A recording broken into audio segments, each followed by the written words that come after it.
To reduce fractions, you don't have to go to the greatest common factor. The easier way to reduce fractions is just to look and see. Can I divide both numbers by 2? Can I divide both numbers by 3? Can I divide both numbers by 5? If you check 2, 3, and 5, that should take care of 90% of the fractions you're going to reduce. So let's look at this first fraction here. 20 24ths. Well, they're both even numbers, so I know I can divide them both by 2.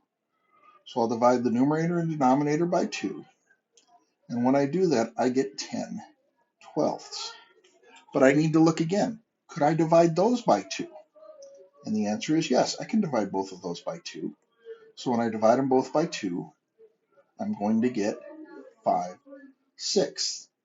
Now they don't share a common factor of 2 or 3 or 5. So I know that this is reduced fully.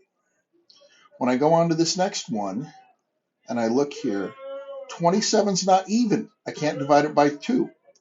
But they're both divisible by 3 because remember, if the sum of the digits is divisible by 3, the entire number is divisible by 3.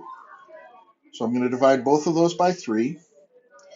27 divided by 3 is 9. 60 divided by 3 is 20. Now 9 and 20 don't share any common factors, so I know that this fraction is reduced. This even works with an improper fraction, 85 50ths. Well, neither of them are even.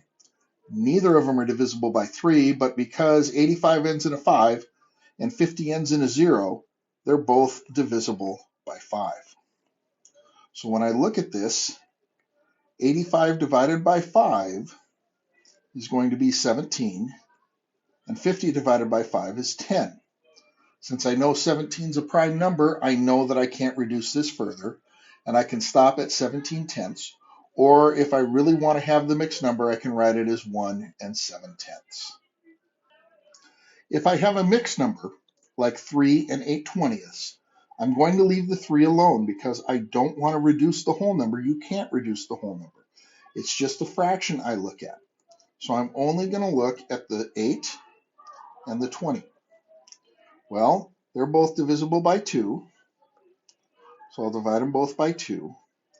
And 8 twentieths would become 4 tenths. But again, 4 tenths, both numbers are even, so I could divide them both by 2 again. And I get 3.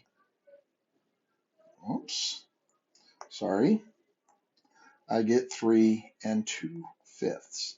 Now, as you get good at this, you might look at 3 and 8 twentieths and recognize, wait a second, those are both divisible by 4. I can divide them both by 4. And yes, I'll get the 3 and 2/5 in one step. But that's only if you recognize it right away. If you have to think about it, just go back to, is it divisible by 2? Is it divisible by 3? Is it divisible by 5? And that will actually be quicker than trying to find that greatest common factor.